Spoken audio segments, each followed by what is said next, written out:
জয় শ্রীরাম। আশা করি আপনারা সকলে খুব ভালো আছেন এবং সুস্থ আছেন। আমরাও খুব ভালো আছি এবং সুস্থ আছি। তো আজকে হলো বৃহস্পতিবার। বৃহস্পতিবারের আজকে হচ্ছে 23 বলছি, আজকে হচ্ছে 10 তারিখ। তো আজকে আমার প্রি ওয়েডিং শ্যুট আছে। তো এখন বাজে 5:30। তো এখন আমি ঘুমের থেকে উঠেছি, আর তোজো তো এখন উঠেনি, ও একটু একটু ওঠা ভাব। তো যাই হোক, এই যে কালকে রাত্রে এই নেল পালিশটা পরেছে। আপনারা কমেন্ট করে জানাবেন নেল পালিশটা কেমন লাগছে। এই কালারটা দেখতে পাচ্ছেন, এই কালারটা পরে আমি না নেল এক্সটেনশন করাইনি, কারণ ফালতু ওই 500 টাকা দিয়ে নেল এক্সটেনশন করে আমার কোনো লাভ হবে না। তো আমার নেলস এমনি বড় বড়, তো ভাবলাম, আর নেলসটা একটু বড় করে রেখেছিলাম, তো ভাবলাম যে থাক, নেল এক্সটেনশন করে কোনো লাভ হবে না।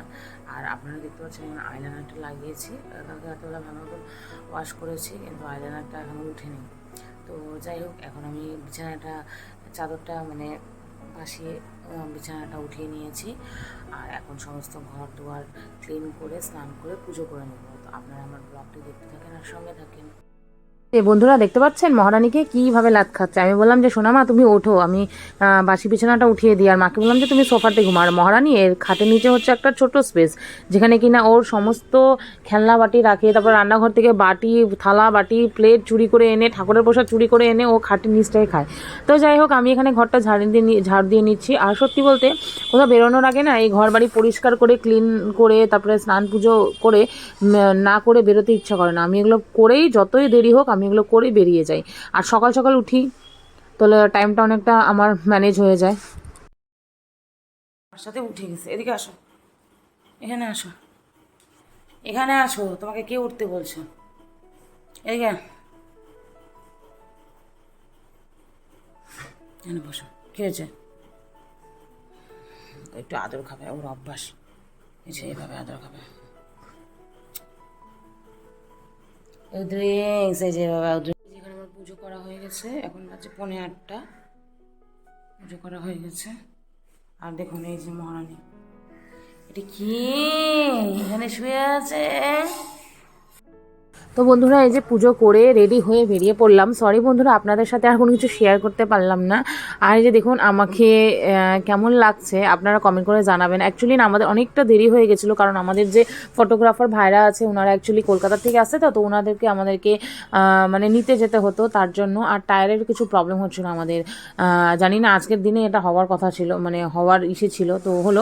যাই হোক, প্রভুর আশীর্বাদে কিছুটা দূর আমরা এগিয়ে গেলাম। তো এখন আমরা ফটোগ্রাফার যে ভাইরা রয়েছে তাদেরকে নিয়ে আমরা গাজলডাবার উদ্দেশ্যে রওনা দিয়ে দিয়েছি। আর এই যে দেখতে পাচ্ছেন নতুন ব্রিজটা, আর এই যে আমরা গাজলডাবার ভেতরে যে ফরেস্টটা রয়েছে না, সেখানেই আমরা আজকে শ্যুট করব।